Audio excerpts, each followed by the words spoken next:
Assalamualaikum warahmatullahi wabarakatuh. Perkenalkan, nama saya Fauzan Abandi.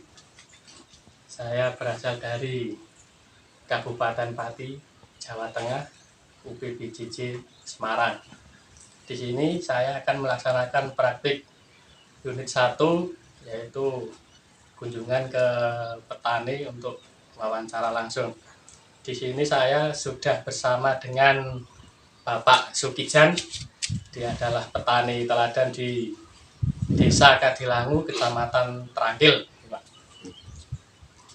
Nah, untuk saat ini Bapak Kijan menika sudah mempunyai lahan padi berapa hektar, Pak? Menanam padi berapa hektar? Kangge tanaman padi tahun menika kula karena mboten teng kalih tunggal wilayah. Niku benten-benten dengan varietas juga mboten satu jenis varietas. Varietasnya ya? Varietas ingkang pertama niku ngginakaken Siliwangi ingkang 1 hektar. Siliwangi 1 hektar. Ingkang 64 Subang niku gangsal kota. Berarti 1 bau. Yang 2 kota niku kula tanemi kalian Wayapu Buru. Wayapu Buru. Nggih. Itu saking pundi? Wayapu Buru saking online kula, mundute saking nggih saking YouTube. Ngerti nih, langsung kula dikantuk kiriman. Untuk napa? Lahane pun hasilnya pripun, Pak? Hasil setiap varietas apakah sama ataukah berbeda-beda hasilnya? Untuk Siliwangi sendiri. Untuk Siliwangi sendiri, Mas, ini tinggal kita menggunakan pupuknya. Untuk pupuk ureanya saya kurangi, saya tekankan pada NPK-nya.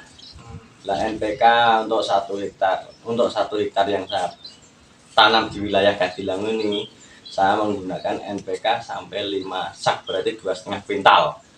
Untuk ureanya 1,5 kuintal, cukup itu.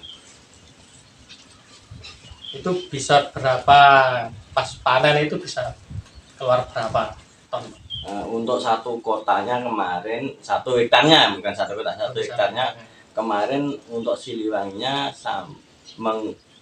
berproduksi sampai 10,5 ton. 10,5 ton. Ya. Dengan harga panen? Dengan harga panen per kuintalnya mas masalahnya ya, per kuintalnya itu 5,5, berarti 550 kilo rupiah per kilo. Berarti 5.500. Ya, 5.500. 5.500 per kilo gitu. Kendalanya, Pak, untuk selama ini kendalanya bagi petani, khususnya Kadilangu, umumnya juga petani sewilayah kami, itu kendalanya pada pupuk, Pak. Ketersediaan pupuk. Ketersediaan pupuk memang anjuran pemerintah itu sesuai dengan luasan yang ada. Bukan berarti luas kita misalnya 1 hektar harus mencukupi 1 hektar.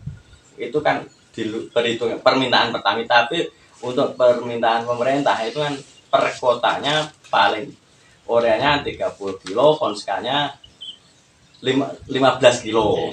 Tapi ya separuhnya. Nah, itu kebalikan dari yang ada. Saya sampaikan tuh prakteknya ponskana yang saya tinggikan, untuk ureanya saya kurangi.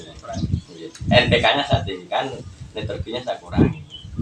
Hasilnya berapa? Hasilnya tadi 1 hektarnya itu 10,5 ya, bisa. Berarti itu dari NPK-nya. GKP loh Mas, itu Mas. Oke. Gabah keren. Untuk permasalahan yang lain selain pupuk, Pak? Untuk selain pupuk yang jelas serangan hama dan penyakit.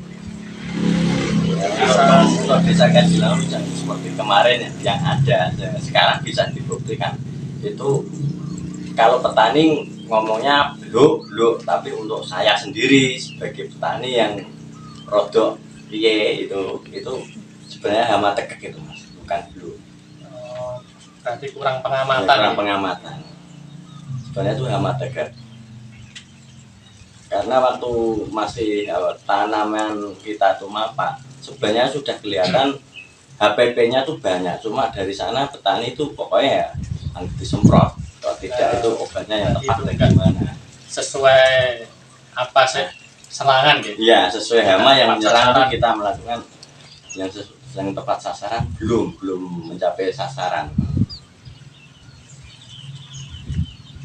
Selain hama dan penyakit ada Pak? Selain hama dan penyakit Untuk airnya, ya, untuk lahannya. yang jelas untuk memang Pengairan. pengairan yang jelas. Karena untuk apa ya, untuk panen pun kita tuh menggunakan air yang banyak karena kita menggunakan teknologi modern berupa kombing.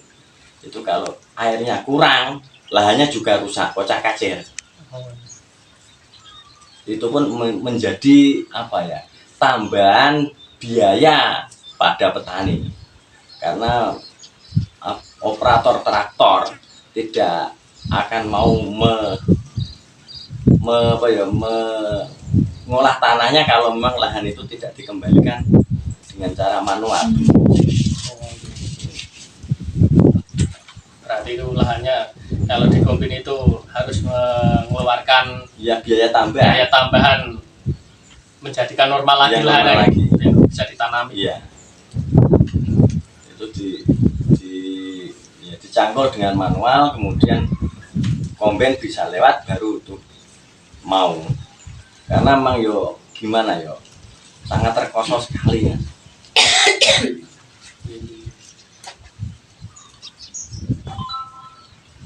Untuk hasil selama ini apakah cukup, apa sedengan, apa bisa untung nggak?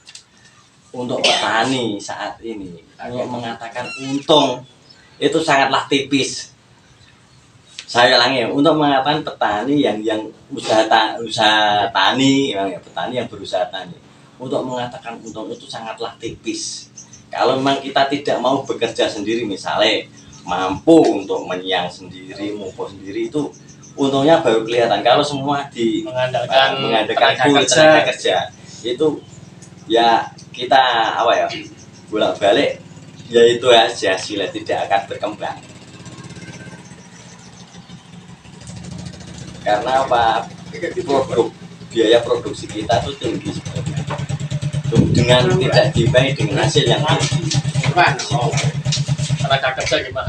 Tenaga kerja di sini lumayan. Kalau mendapatkan kerja itu sulit apa mudah? Untuk keadilan, untuk tenaga kerja itu musiman. Kalau memang musimnya mudah, ya mudah. Kalau musimnya sulit, Pas bareng. pas bareng-bareng itu sudahlah, menangis petani. Nah ini kan kemarin kan ada inovasi itu Pak. Kalau untuk pupuk kan ada inovasi biosaka gitu. Nah itu menurut Pak Kijan sendiri itu inovasi itu bagaimana penggunaan biosaka itu? Untuk penggunaan biosaka saat ini untuk keadilan ini belum berjalan. Ya ada sih sebagian, cuma yang menangani itu Pak Subkan, bukan saya. Yang menangani Pak Subkan. Untuk wilayah sini kemarin sudah pakai biosaka, cuma hasilnya bagaimana saya kurang tahu karena apa ya, pendamping dari biosaka sendiri tidak koordinasi dengan saya. Berarti sudah ada yang mengaplikasikan? Ya ada. Untuk wilayah sini kemarin banyak Pak, cuma itu pendampingnya itu meskipun saya di sini orangnya lewat juga nggak memperkenalkan diri atau apa, saya jadi kurang paham. Berarti kurangnya koordinasi. Iya, kurang komunikasi yang sih.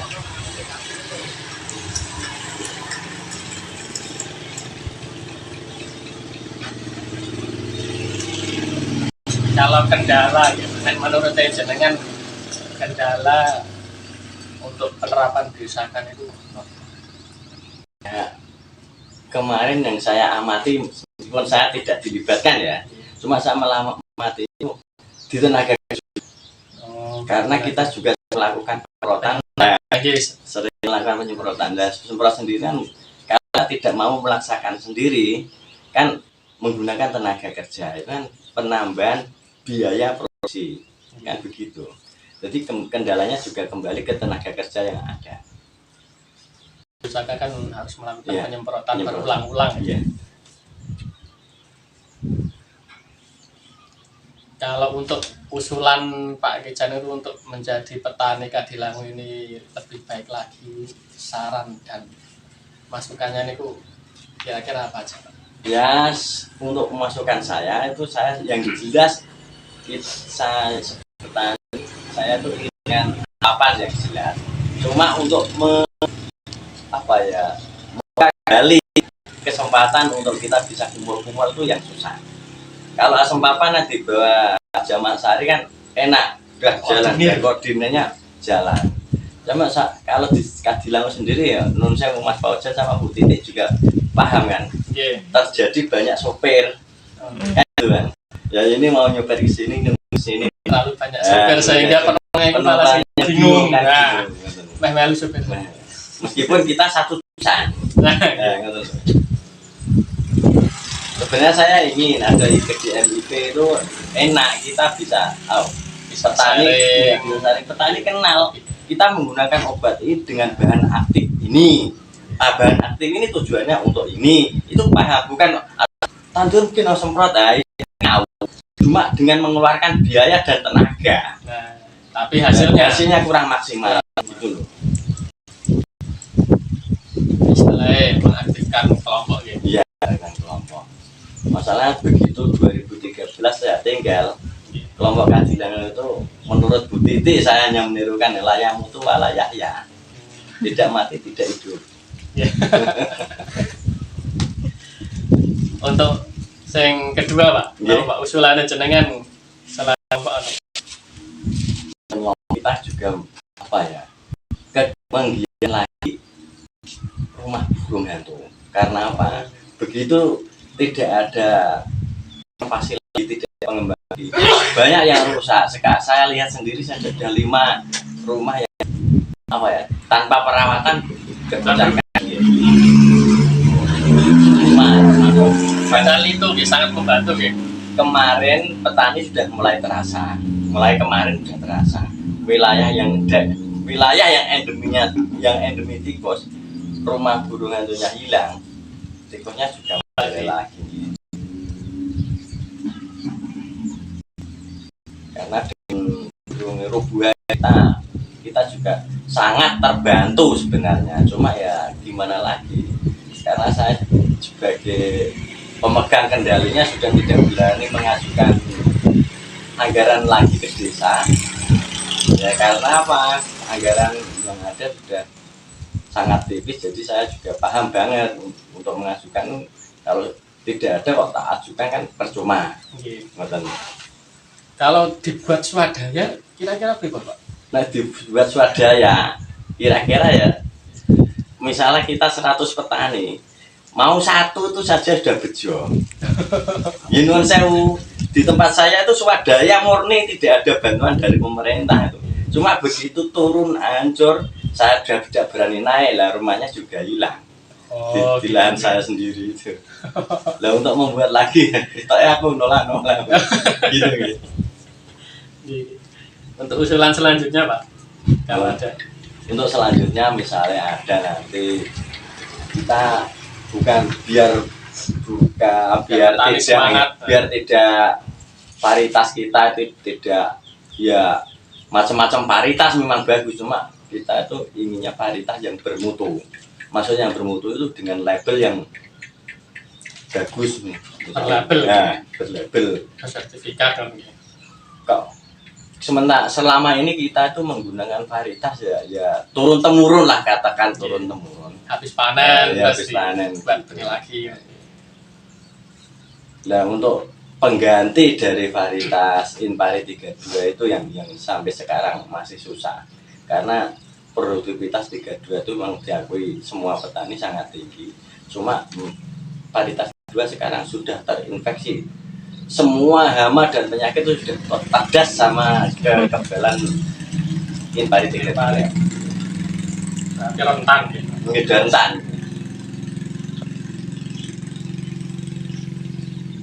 Untuk penggantinya sendiri sementara di desa Kadilangu itu ya, banyak petani yang paritas online sebenarnya. Ada si Gunca, paritas si Gunca itu dari Aceh. Kemudian Siliwangi, kemudian MR 219, Oke. ada sebagian 64 Subang katanya sebagian, cuma kalau aku mengatakan ya 64 juga, ya itu adanya.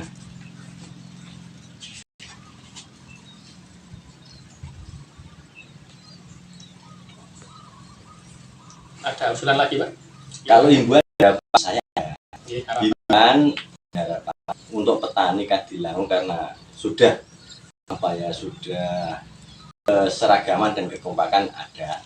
Kalau memang terpaksa, kalau memang tidak terpaksa sekali, usahakan jangan membeli benih dari daerah Margono. Ya, masalahnya sebagai bukti saja, saya itu memang ya sangat terpaksa. Saya dibeli benih katanya benih bagus, nyatanya benih itu sudah pernah dirate, kemudian dipupuk lagi dijual. Nah, hasilnya kan tidak maksimal, padahal untuk melakukan usaha tani itu juga tidak main-main dengan biaya dan tenaga yang banyak, hasilnya tidak maksimal. Makanya dari itu kalau nanti selanjutnya kok memang di sini masih ada yang punya kelebihan benih, diusahakan jangan sampai ada beli benih dari Daerah situ. Margono karena terlalu beresiko kan, katakanlah.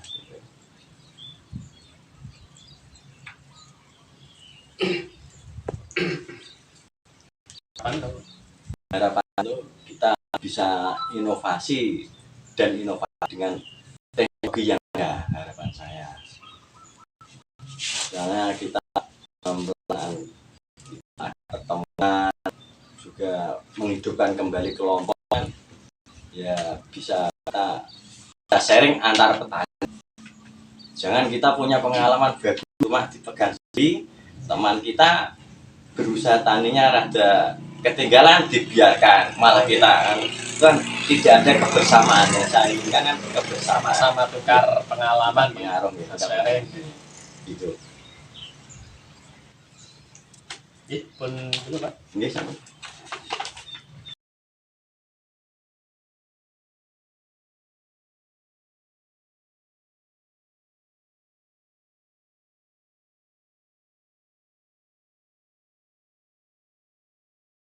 Mohon maaf. Wassalamualaikum warahmatullahi wabarakatuh.